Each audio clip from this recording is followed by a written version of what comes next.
কুরবানি যে আমরা করি, গরু ছাগল কুরবানি দেই, আমরা তো ফিলিংসই বুঝি না যে আসলে আমরা কি করতেছি, কেন করছি, কার স্মৃতিতে করছি, না করলে কি হতো। তো এটা নিয়ে তো এই যে একটু আগে এক ভাই বলে গেলেন যে এগুলো নিয়ে যে বিভিন্ন মহলে অনেক সমালোচনা, পশু কুরবানি, অমানবিক, এই সেই, এগুলো তো চিন্তারই জায়গা নাই, এগুলো চিন্তার তো জায়গাই নাই আমাদের কাছে। কারণ এখানে সবচেয়ে বড় কথা ছিল নিজের জীবন কুরবানি করা, নিজের জীবনটা কুরবানি করা। নিজের জীবন না আছে, আল্লাহ আমার কাছে একটা খাসি চেয়েছেন, একটা গরু চেয়েছেন, একটা বাহিমাতুল আনআম চেয়েছেন।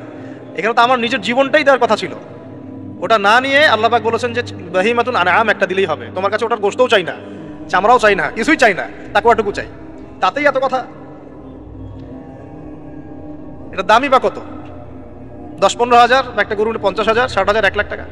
1 লাখ টাকা কি আপনি সন্তানের মূল্য দিয়ে হিসাব করতে পারবেন? তো এখানে মূল জিনিসটাই হচ্ছে আল্লাহ পাকের হুকুম। আল্লাহ পাকের হুকুমই সবচেয়ে বড় কথা। আল্লাহ পাকের হুকুমের ফলেই নেকি হয়, অন্য কোনো কাজে নেকি নেই। আল্লাহ পাক হুকুম দিয়েছেন বলেই। একটা এক্সাম্পল দিয়ে যার সামনে যাব। হাজিরা মিনায় রাত কাটাবে না, মিনায় এমনিতে হারাম শরীফে নামাজ পড়লে কত নেকি হয়? 1 রাকাত নামাজ পড়লে 1 লক্ষ নেকি হয়, মানে 1 ওয়াক্ত নামাজ পড়লে 1 লক্ষ ওয়াক্তে নেকি হয়। হারামের কথা বলছে, কাবার কথা বলছে। আর মদিনায় তো 1000। তো কাবা ঘরে নামাজ পড়লে এত নেকি হয়, আল্লাহ রাব্বুল আলামিন এখান থেকে হাজিদেরকে বলেছেন যে মিনায় গিয়ে রাত কাটাতে হবে। এখানে হুকুমটা কি? মিনায় গিয়ে রাত কাটাতে হবে, এটা হজের একটা কাজের মধ্যে অন্তর্ভুক্ত। মিনায় গিয়ে রাত কাটাতে হবে। আর কেউ যদি মনে করে যে মিনায় গিয়ে তো নামাজ পড়লে তো 1 লক্ষ রাকাত নেকি নাই, হারাম শরীফে নামাজ পড়লে 1 ওয়াক্ত পড়লে 1 লক্ষ ওয়াক্তের নেকি হয়, তা আমি হারামেই থেকে যাই, মিনায় যাব না, ও কি নেকি পাবে না, ওর হজই হবে না। এখানে নেকিটা বড় কথা না, বড় কথাটা কি? আল্লাহর হুকুম। আল্লাহ পাকের হুকুমের পিছনে কি নেকি আছে এটা আমি সংখ্যা দিয়ে কাউন্ট করতে পারবো না। আল্লাহ পাক হুকুম দিয়েছেন মানে সেখানে ইনফিনিটিভ নেকি আছে আর কি, ওটা 1 লক্ষ, 2 লক্ষ, 5 লক্ষ দিয়ে হিসাব করা যাবে না। এখানে কেন কুরবানি করছি? আল্লাহর হুকুম। যুক্তি বিজ্ঞান দর্শন খোঁজার দরকার নেই তোমার। তো এবার আল্লাহ রাব্বুল আলামিন কিভাবে বলছেন কোরআনে? আল্লাহ পাক বলছেন, ইব্রাহিম আলাইহিস সালাম বলেন, ইন্নী যাহিবুন ইলা রাব্বি সায়াহদিন, আমি চললাম আমার রবের পথে, তিনি আমাকে পথ দেখাবেন। এই আয়াতটা খুবই মনে শান্তিদায়ক আয়াত। জীবনে অনেক কিছু হয়ে যাবে, কিন্তু এই আয়াতটা যদি তেলাওয়াত করতে পারেন ভিতরে ভিতরে আল্লাহকে পাবেন। ইন্নী যাহিবুন ইলা রাব্বি সায়াহদিন, আমি ছুটলাম, আমি চললাম আমার রবের দিকে, তিনি আমাকে পথ দেখাবেন। রব্বি হাবলি মিনাস সালিহিন, আল্লাহ আমাকে সুসন্তান দান করুন, সালেহিন সন্তান দান করুন। ফাবাশশারনাহু বিগুলামিন হালিম, আল্লাহ বলছেন আমি তাকে সহনশীল সন্তান দান করলাম, সহনশীল সন্তান দান করলাম। এবার ফালাম্মা বালাগা মাআহু সা'য়া, এবার যখন বাচ্চাটা বাবার সাথে দৌড়াদৌড়ি করা শিখলো, মানে এই যে 10, 12, 14 বছর বয়স, এই সময় বাচ্চাগুলো আরো বেশি আকর্ষণীয় হয়। শেষ বয়সের বাচ্চা, এত দোয়া করার পরে, একটাই বাচ্চা, একটাই ছেলে, শেষ বয়সের, কেবল বড় হচ্ছে, বাবার সাথে মানে দৌড়াদৌড়ি করতে শিখছে, সন্তানের প্রতি বাবার ভালোবাসা আরো গাঢ় হচ্ছে। আল্লাহ পাক তখনই পরীক্ষা নিলেন, যাতে দেখতে চান আল্লাহ পাক আমার ভালোবাসা বেশি না তোমার সন্তানের প্রতি ভালোবাসা বেশি। সন্তানকে পেয়ে আবার আমাকে ভুলে যাওনি তো? সুবহানাল্লাহ, সুবহানাল্লাহ। এবার ফালাম্মা বালাগা মাআহু সা'য়া, যখন সন্তান ছোটাছুটি করা শুরু করলো, দৌড়াদৌড়ি করতে শিখলো, ক্বালা ইয়া বুনাই, ইব্রাহিম আলাইহিস সালাম বলছেন, হে আমার সন্তান, ইন্নী আরা ফিল মানামি আন্নী আযবাহুকা, আমি আমার স্বপ্নে দেখেছি আমি তোমাকে জবাই করছি। এই কথাটা কিন্তু তিনি গিয়েই তাকে বলেন নাই, তিনি সন্তানকে নিয়ে হাঁটছেন কাবাঘর থেকে প্রায় 8 কিলোমিটার দূরে চলে গেছেন, যেখানে কুরবানি করি মিনা প্রান্তরে 8 কিলোমিটার দূরে চলে গেছেন। সেখানে গিয়ে তিনি বলছেন যে বাবা আমি স্বপ্নে দেখেছি আমি তোমাকে জবাই করছি। আগে কিন্তু বলেন নাই যে আমি স্বপ্নে দেখেছি তোমাকে জবাই করছি, চলো আমার সাথে। জেনে ইসমাইল আলাইহিস সালাম জেনে শুনে যাননি ওখানে যে আমাকে ওখানে গিয়ে জবাই করবে আব্বা, অ্যাটেম্পট নেবে, তিনি আগে জানতেন না, ইসমাইলও আগে জানতেন না। যখন তাকে নিয়ে গেছেন, ওই স্পটে নিয়ে গেছেন যে যেখানে জবাই করবেন বা মনস্থ করেছেন, ওইখানে গিয়ে তিনি বলছেন যে ইন্নী আরা ফিল মানামি আন্নী আযবাহুকা, বাবা আমি স্বপ্নে দেখেছি আমি তোমাকে জবাই করছি। ফানজুর মাযা তারা, তোমার রায় কি আমাকে বলো, তুমি কি ভাবছো আমাকে বলো। যেমন বাবা, আর যেমন বাবা তেমন সন্তানের চেয়ে এখানে বড় কথা হবে, যেমন মা তেমন সন্তান।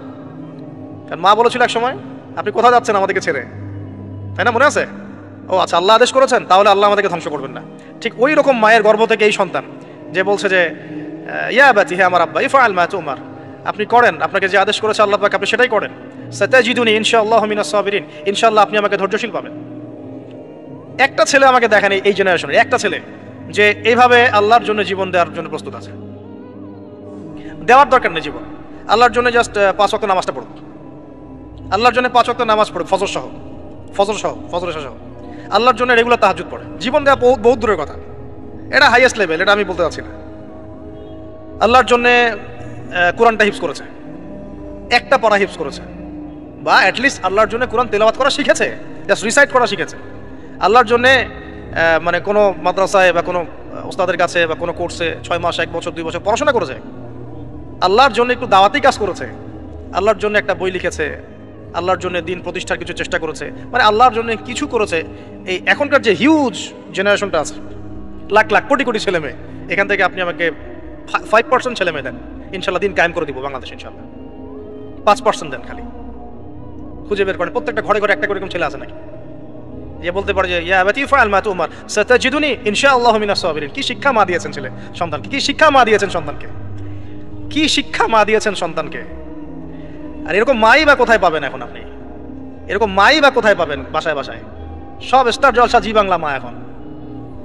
হ্যাঁ, ঘরে ঘরে এগুলা মা সব এখন স্টার জলসা মা, জি বাংলা মা, হলিউড বলিউড ঢালিউড সব ভর্তি।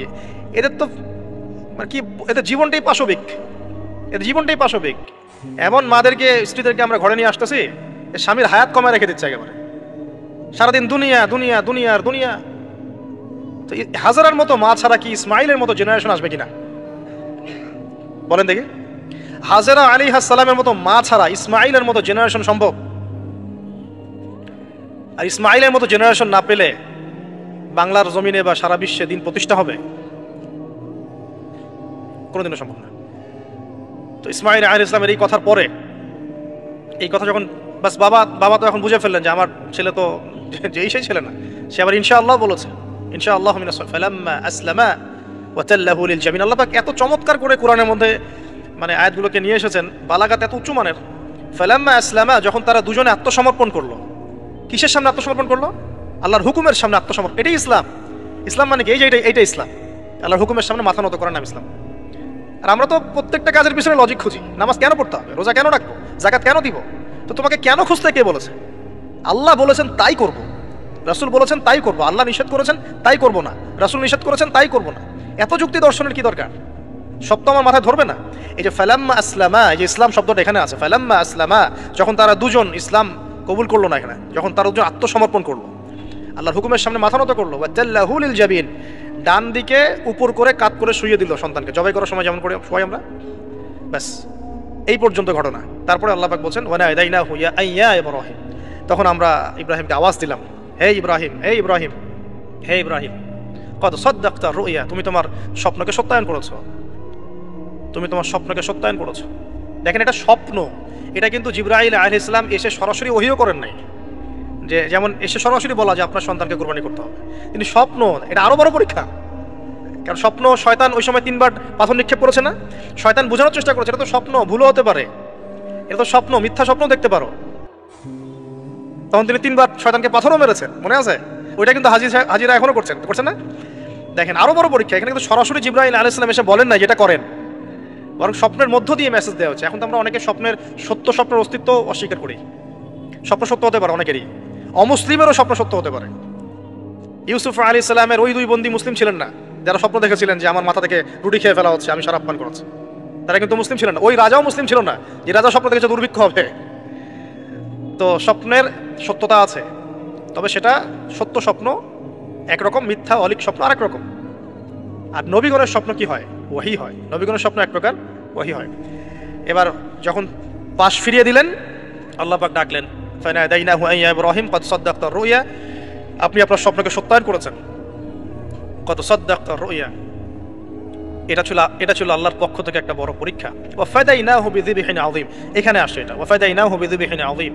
এরপর আল্লাহ পাক সেখানে একটা মহান কুরবানি দিলেন। এই যে আমাদের কুরবানির সুন্নাত আছে, ওয়া তারাকনাহু লিল আখিরিন, এবং পরবর্তীদের জন্য এই সুন্নাতটাকে আমি রেখে দিলাম। সুবহানাল্লাহ, মানে কিয়ামত পর্যন্ত এখন এই সুন্নাত থাকবে ইনশাআল্লাহ। কদ সাদ্দাকতা রুইয়া ইন্না কাযালিকা নাজজিল মুহসিনিন ইন্না হাযা লাহুয়াল বালাউল মুবিন। হ্যাঁ, وفديناه بذبح عظيم وتركناه للآخرين سلام على إبراهيم। এবার শেষে আসছে যে ইব্রাহিম আলাইহিস সালামের প্রতি শান্তি বর্ষিত হোক, সালামুন আলা ইব্রাহিম। আমরা বলি সালামুন আলা ইব্রাহিম আলাইহিস সালাম। এবার পরীক্ষায় পাস, আল্লাহ রাব্বুল আলামিন সব পরীক্ষা যখন ইব্রাহিম আলাইহিস সালাম পাস করে গেলেন, তখন তাকে জাতির পিতা ঘোষণা করেন। মনে আছে? ওয়াইদ ইবতালা ইব্রাহিমা রাব্বাহু বিকালিমাত, যখন আল্লাহ রাব্বুল আলামিন ইব্রাহিমকে বহু মানে পরীক্ষা করলেন, অনেকগুলো পরীক্ষা করলেন, যখন ফালাম্মা আতাম্মাহুন্না, যখন তিনি পরীক্ষায় উত্তীর্ণ হয়ে গেলেন, তখন আল্লাহ পাক বলছেন ইন্নী জাইলুকা লিন-নাসি ইমামা, আমি তোমাকে পুরো মানব জাতির ইমাম বানিয়ে দিলাম। সুবহান। এখান থেকেই আমরা বলছি যে তিনি হচ্ছেন পুরো মুসলিম উম্মার কি জাতির পিতা। এবার আসেন পরীক্ষা শেষ, পুরস্কার লাগবে। পুরস্কার কি? পুরস্কার হচ্ছে এখন ছেলে আর বাবা মিলে এখন কাবা ঘর বানাও তোমরা। সুবহানাল্লাহ, কত বড় সম্মান! আল্লাহ পাকের ঘর নির্মাণ করো বাবা ছেলে মিলে, বাস ছেলে বাবা মিলে কাবা ঘর নির্মাণ করছে। দেখেন এই স্মৃতিটাও কত মধুর, ছেলে বাবা মিলে কাবা ঘর নির্মাণ করছে। দেখেন, হ্যাঁ, ওয়াতাহির বাইতি লিত-তাইফিনা ওয়াল আকিফিনা ওয়া রুকআইস সুজুদ, আমার এই ঘরটাকে কি করো, পবিত্র রাখো তাওয়াফকারীর জন্য, ইতিকাফকারীর জন্য, নামাজ পড়বে যারা। এখনো সেটা চলছে, কিন্তু এখনো চলছে। এরপরে বানানো শেষ, তখন দুজনে দোয়া করছেন, দুটো দোয়া, রব্বানা তাকাব্বাল মিন্না ইন্নাকা আনতাস সামিউল আলিম। এটা আমরাও দোয়া করি, রব্বানা তাকাব্বাল মিন্না ইন্নাকা আনতাস সামিউল আলিম ওয়া তুব আলাইনা ইন্নাকা আনতাত তাওয়াবুর রহিম। এটা একটা দোয়া করেছেন। রব্বানা ওয়াবআথ ফীহিম রাসূলাম মিনহুম ইয়াতলু আলাইহিম আয়াতিকা ওয়া ইউআল্লিমুহুমুল কিতাবা ওয়াল হিকমা ওয়া ইউযাক্কিহিম ইন্নাকা আনতাল আজিজুল হাকীম। এই দুটো দোয়া তিনি করেছেন ওখানে। তো দোয়া শেষ, কাবা ঘর নির্মাণ করা শেষ। ইব্রাহিম আলাইহিস সালাম 200 বছর বেঁচে ছিলেন, বলা হয় তিনি 200 বছর বেঁচে ছিলেন। এরপরে তিনি যখন ফিরে গেছেন কেনানে, তখন গিয়ে শুনেছেন তার এই স্ত্রী সারা আলাইহিস সালামও গর্ভবতী হয়েছেন, মাশাআল্লাহ। এবং তিনি অবাক হয়েছিলেন যে এই বয়সে গর্ভবতী কিভাবে। সূরা হিজরের মধ্যে ঘটনাটা আছে যে 2-3 জন ফেরেশতা এসেছেন বাসায় মানুষের রূপ ধরে। তাফসিরে দেখেছি তাদের নাম, একজন জিবরাইল, একজন মিকাইল, একজন ইসরাফিল আলাইহিস সালাম। তিনজন এসেছেন মানুষের রূপ ধরে। এবং ইব্রাহিম আলাইহিস সালাম বাছুর ভুনা করে দিয়েছেন খেতে। ইব্রাহিম আলাইহিস সালামকে কিন্তু এই জন্য বলা হয় মেহমানদের পিতা, মেহমানদেরও পিতা বলা হয়। খুবই মেহমানদারি করতেন তিনি, খুব বেশি মেহমানদারি করতেন। আরবে এই ট্রেডিশনটা এখনো আছে, মেহমানদারি করার ট্রেডিশনটা এখনো আছে। তো তারা হাত বাড়িয়ে খাচ্ছে না, এটা দেখে তিনি ভয় পেলেন। তখন তিনি বললেন যে ভয় পাওয়ার কোনো কারণ নাই। তারা বললেন ভয় পাওয়ার কোনো কারণ নাই, আমরা এসেছি লুতের কওমের কাছে, ওই কওমের উপরে আযাব অবধারিত হয়ে গেছে এবং আমরা এখানে সেখানে আল্লাহর গজব ফেলবে। তো এরপরে কি হলো ওটা তো আপনারা জানেন। এখানে সুসংবাদ দিয়েছিলেন যে আপনার স্ত্রী সারা, তিনি সন্তান জন্ম দিবেন ইনশাআল্লাহ। সারা আলাইহিস সালাম তিনি অবাক হয়েছেন যে এই বয়সে কিভাবে। তখন তারা বলেছেন আল্লাহর রহমত থেকে কি আপনি অবাক হচ্ছেন? তার গর্ভে এরপরে জন্ম নিল ইসহাক আলাইহিস সালাম। ইসহাক আলাইহিস সালামের পরে আসছে ইয়াকুব আলাইহিস সালাম। তারপরে ইয়াকুব আলাইহিস সালামের আরেকটা নাম হচ্ছে ইসরাইল, তার নামে পুরো কওমের নাম বনু ইসরাইল। তারপরে ইউসুফ, ইউনুস, এই যেভাবে ট্রেন চলতে থাকে। বলা হয় যে 1,24,000 নবী রসুলের মধ্যে, বলা হয় 1,24,000 নবী রসুলের মধ্যে বেশিরভাগ নবী এই বংশে এসেছেন। তাহলে দেখেন, যে নারীর সন্তান হচ্ছিল না দীর্ঘদিন ধরে, সেই নারী হয়ে গেলেন নবীগণের মা। সেই নারী হয়ে গেলেন কি? আল্লাহ পাকের রহমত। তাহলে তাদের পরিবারে কত পরীক্ষা, কত ট্র্যাজেডি, কত রহমত, কত আল্লাহ পাকের মারেফত, অলৌকিকতা। তো এই সব কিছু মিলিয়ে হচ্ছে আমাদের এই যে আপনার জিলহজের 10 দিন, কুরবানি, আমাদের হজ, আমাদের ওমরা, আমাদের তাওয়াফ, আমাদের সাই, আমাদের কুরবানি, যে আমাদের পাথর নিক্ষেপ করা, এই পুরো বিষয়গুলো ইব্রাহিম আলাইহিস সালামের এই মহান জীবনের সাথে সম্পৃক্ত আছে। ইব্রাহিম আলাইহিস সালামের জীবন তো পুরোটাই পরীক্ষা। বাবার থেকে বিচ্ছিন্নতা পরীক্ষা, আগুনের পরীক্ষা, সমাজ থেকে বিচ্ছিন্নতা পরীক্ষা, আবার এই যে এখন পরীক্ষা, আরো বড় বড় পরীক্ষা শুরু হচ্ছে। কি পরীক্ষা? এবার বলছেন স্ত্রী এবং সন্তানকে রেখে আসো মক্কায়। খুব খেয়াল করে দেখেন, এই জায়গা থেকে ইব্রাহিম আলাইহিস সালাম তার বিশ্বাস ছিল যে মক্কাতে আল্লাহ রাব্বুল আলামিন আমার স্ত্রী এবং সন্তানকে কিন্তু মেরে ফেলবেন না ইনশাআল্লাহ। কিন্তু তিনি তো মানুষ, তিনি বুঝতে পারছেন জনমানব শূন্য একটা জায়গায় আমার স্ত্রী সন্তান কিভাবে থাকবে। একটু পানি নিলেন, খেজুর নিলেন, রেখে আসছেন। যখন রেখে আসছেন, ওই সময়টার কথা হাদিসের মধ্যে আসছে যে তিনি মানে রেখে চলে আসছেন, পিছন দিকে হাঁটা শুরু করেছেন। তার স্ত্রী দৌড়ে আসছেন বারবার। চিন্তা করেন একটু, মানে আবেগ দিয়ে ভাবেন জিনিসটাকে। আইনা তাযহাবু ইয়া ইব্রাহিম, কোথায় যাচ্ছেন আপনি? স্ত্রীকে তখনও বলা হয়নি যে তোমাকে রেখে চলে যাবো এখান থেকে। স্ত্রীকে তখনও কিন্তু বলা হয় নাই যে তোমাকে রেখে চলে যাবো এখানে, তোমার সন্তানের এই যে দুধের বাচ্চা রেখে চলে যাবো। তখনও কিন্তু তারা জানেন না। জিজ্ঞাসা করছেন আইনা তাযহাবু ইয়া ইব্রাহিম, কোথায় যাচ্ছেন ইব্রাহিম, কোথায় যাচ্ছেন ইব্রাহিম? বুকের মধ্যে পাথর বাঁধা। তখন বুকের মধ্যে তখন ইব্রাহিম আলাইহিস সালাম কি পাথর বাঁধা। এটা পুরুষ, এই ফিলিংসগুলো পুরুষরা বুঝবে, মেয়েরা বুঝবে না। এই বুকে বুকে পাথর বেঁধে হাসি মুখে থাকার যে অনুভূতি, এটা পুরুষরা বুঝবে, মেয়েরা বুঝবে না, তাই না ব্যাপারটা? তো ইব্রাহিম আলাইহিস সালামের বুকে তখন পাথর বাঁধা, তিনি কথাই বলতে পারতেছেন না, তিনি কথাই বলতে পারতেছেন না। তখন তিনি বললেন যে আপনি কি আল্লাহর হুকুমে রেখে যাচ্ছেন আমাদেরকে এখানে? তখন ইব্রাহিম শুধু মাথা নাড়লেন, মুখ দিয়ে হ্যাঁও বলেন নাই, মাথা নাড়ছেন খালি। তখন মাশাআল্লাহ এই যে ইসমাইলের মা আলাইহিস সালাম, তিনি বলছেন যে তাহলে আল্লাহ পাক, তাহলে আল্লাহ রাব্বুল আলামিন, মানে যদি আপনি আল্লাহর হুকুমেই আমাদেরকে রেখে গিয়ে থাকেন, তাহলে আল্লাহ পাক আমাদেরকে কোশ্চিনকালেও ধ্বংস করবেন না ইনশাআল্লাহ। এমন মহান তাওয়াক্কুলকে দেখালেন স্ত্রী হাজেরা আলাইহিস সালাম। এবার আসেন, উনিও কিন্তু দেখতে পাচ্ছেন যে আশপাশে কোনো মানুষই নাই, জনমানব শূন্য জায়গা, পানি নাই, খাবার নেই, কিছুই নাই। এবার ইব্রাহিম যখন চলে আসলেন একটা পাহাড়ের আড়ালে গিয়ে দাঁড়ালেন কিছু দূরে এসে, তখন হাত তুলে আল্লাহর কাছে দোয়া করা শুরু করলেন। রব্বি, সূরা ইব্রাহিমের মধ্যে আসছে, রব্বি ইন্নী আসকানতু মিন যুররিয়াতি বিওয়াদিন গায়রি যি যার'ইন ইনদা বাইতিকাল মুহাররম রব্বানা লিয়ুকিমুস সালাহ ফাজআল আফইদাতাম মিনান নাসি তাহওয়ি ইলাইহিম ওয়ারযুকহুম মিনাস সামারাতি লাআল্লাহুম ইয়াশকুরুন। সুবহানাল্লাহ, তিনি দোয়া করছেন, আল্লাহ আমি আমার স্ত্রী এবং আমার সন্তানকে জনমানবহীন বিরান একটা জায়গায় তোমার ঘরের কাছে রেখে আসলাম। আল্লাহ এই কারণে যাতে করে তারা নামাজ কায়েম করে। কি করে? আল্লাহ তুমি মানুষের মনগুলোকে তাদের দিকে ঘুরিয়ে দিও এবং তাদেরকে ফল ফলাদি দিয়ে রিজিক দিও, যাতে করে তারা তোমার শুকরিয়া আদায় করতে পারে। এখনো দেখেন ওই জায়গায় নামাজ ঠিকই কায়েম হচ্ছে, ওই জায়গায় কিন্তু নামাজ পড়েও যেমন শান্তি, নামাজের আসল রুহানিয়াত ওখানে বোঝা যায়। 24 ঘন্টা ওখানে নামাজ তাওয়াফ সাই চলতেই আছে, 1 মিনিটের জন্য বন্ধ হচ্ছে না দেখেন। তারপরে মানুষের মন অটোমেটিক ওখানে ঘোরানো থাকে, সবাই চায় জীবনে অন্তত একটাবার হজ করতে, একটাবার আল্লাহর ঘর দেখতে। আর পৃথিবীর এমন কোনো ফল পাবেন না সেখানে নাই, অথচ ওখানে কিন্তু খুব কৃষিভিত্তিক কিছু চাষ হয় না, খুব একটা চাষ হয় না। ইব্রাহিম আলাইহিস সালামের দোয়ার বরকত দেখেন, কি বরকত! ব্যাস আল্লাহ রাব্বুল আলামিন কবুল করলেন। এবার এই যে খাবার পানি যখন ফুরিয়ে আসলো, তখন এই যে মা হাজেরা আলাইহিস সালাম ছোটাছুটি শুরু করলেন সাফা আর মারওয়ায়, সাফা মারওয়ায়। একবার সাফার উপরে ওঠেন, একবার মারওয়া। এখনকার সাফা মারওয়া না, এখন মোজাইক দিয়ে টাইলস করে দেওয়া সাফা মারওয়া না, যেটা আমরা সাই করি, এই সাই সেই সাই না। ওইটা তখন ছিল একদম রুক্ষ একটা জায়গা, জীর্ণ শীর্ণ একদম ভূমি ছিল। আর এখন তো কয়েক তালা হয়েছে এটা, যারা ওমরা হজ করেছেন বা হজ করেছেন তারা জানেন। তো এরকম বিরান জায়গা সাফা মারওয়া, একজন মহিলা, একজন নারী, তার কি জাজবা, সে এই শক্তি কোথায় পাচ্ছে? সেই শক্তি পাচ্ছে কোথায়? সেই তাওয়াক্কুল কোথায় পাচ্ছে? কোন আশা নিয়ে সে ছুটছে আর কি? আর আমরা কোন আশা নিয়ে দুনিয়ার পথে ছুটছি আর কি? পানি, বাচ্চা এদিকে কান্নাকাটি করছে, বাচ্চা কান্নাকাটি করছে, চিৎকার করছে, সে দৌড়াচ্ছে, একবার সাফা একবার মারওয়া, একবার সাফা একবার মারওয়া। আমরা যখন হজ করতে যাই, ওমরা করতে যাই, কখনো এই ফিলিংসই আসে না আমাদের মধ্যে। ওইখানে গিয়ে সেলফি উঠানো শুরু করে মানুষ। আমরা গিয়েছিলাম, অবাক হয়ে যায়, ওখানে সেলফি উঠে মানুষ বসে বসে। সাফা মারওয়া সাইর কোনো ফিলিংসই নাই। এটা হাজেরা আলাইহিস সালামের স্মৃতি। আল্লাহ পাকের কাছে এই দৌড়াদৌড়ি এতই ভালো লেগেছে, আল্লাহ পাক কিয়ামত পর্যন্ত রেখে দিয়েছেন। সুবহানাল্লাহ, একজন নারীর সম্মানে, এই সন্তান মায়ের বাঁধন, সুবহানাল্লাহ, এগুলা আসলে বলে বোঝানো যায় না ফিলিংসগুলা। এই 7 বার সাইর মধ্যেই আল্লাহ রাব্বুল আলামিনের এই যে হুকুম চলে আসলো। দেখেন যে ইসমাইলের পায়ের কাছ থেকে পানির ফোয়ারা বের হচ্ছে। এই পানির ফোয়ারা বের করে দিয়ে গেলেন কে? জিবরাইল আলাইহিস সালাম। আর তিনি বলে গেলেন যে তোমরা কষ্ট নিও না, এখানে আল্লাহর ঘর হবে, এই ছেলে আর তার বাবা মিলে ঘর নির্মাণ করবে। এবার তিনি এই যে পানি, জমজম কূপ তৈরি হয়ে গেল, পানি হলো, পানি দেখে পাখি আসলো। কি আসলো প্রথমে? পাখি কিন্তু পানি খোঁজে। এরপরে ওখানে ওই পাখিকে দেখে একদল মানুষ আসলো আর কি। এই মানুষগুলো ইয়েমেন থেকে আসছে, কোত্থেকে? এবং এই গোত্রই পরবর্তীতে আরবে বিস্তার লাভ করেছে। এই গোত্রের মেয়ের সাথে ইসমাইল আলাইহিস সালামের বিয়ে হয়েছে। পরবর্তীতে এই গোত্রের হাত ধরে কুরাইশ বংশ হয়েছে, এবং এই কুরাইশ বংশে আমাদের শেষ নবী মুহাম্মদ সাল্লাল্লাহু আলাইহি ওয়াসাল্লামের জন্ম হয়েছে। বুঝতে পারলেন? এই হলো ইতিহাস। তো তারা পানি চেয়েছিল, তো হাজেরা আলাইহিস সালাম বলেছিলেন যে পানি দিতে পারে এক শর্তে, এখানে বসতি স্থাপন করতে হবে। তো ওরা তো আরো ভালো, বসতি স্থাপন করবো, পানিও পাবো, সব তো আরো ভালো হলো।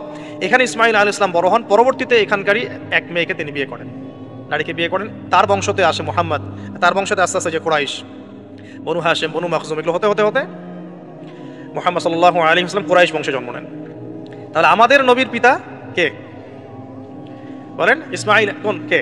ইসমাইল আলাইহিস সালামকে বলা হয় আরব জাতির পিতা, আলাদা করে আরব জাতির পিতা। আর তখনই কিন্তু আরবি ভাষাটাই, যে আমরা যে এখনকার যে আরবি ভাষাটা দেখছি, এই আরবি ভাষাটা কিন্তু এই বনু জোহরুম গোত্র থেকে আসছে আর কি। বুঝতে পারছেন? এই গোত্রের ভাষা ছিল এই ক্লাসিক্যাল আরবি ভাষা, আমরা যে আরবিটা এখন চর্চা করি। তো এবার ইসমাইল আলাইহিস সালামের বয়স যখন এবার আবার একটু বড় হলো, বেশি হলো, 10 থেকে 13 বছর, তখন আরেকটা পরীক্ষা। এর মাঝে মাঝে বাবা আসেন, দেখেন যান। এখন শেষ বয়সে যারা সন্তান পেয়েছেন তারা এই জিনিসগুলো বুঝেন। আমরা যারা বিয়ে শাদী করি নাই, সন্তান হয় নাই, আমরা আসলে এগুলো পড়ি, বুঝতে পারি না।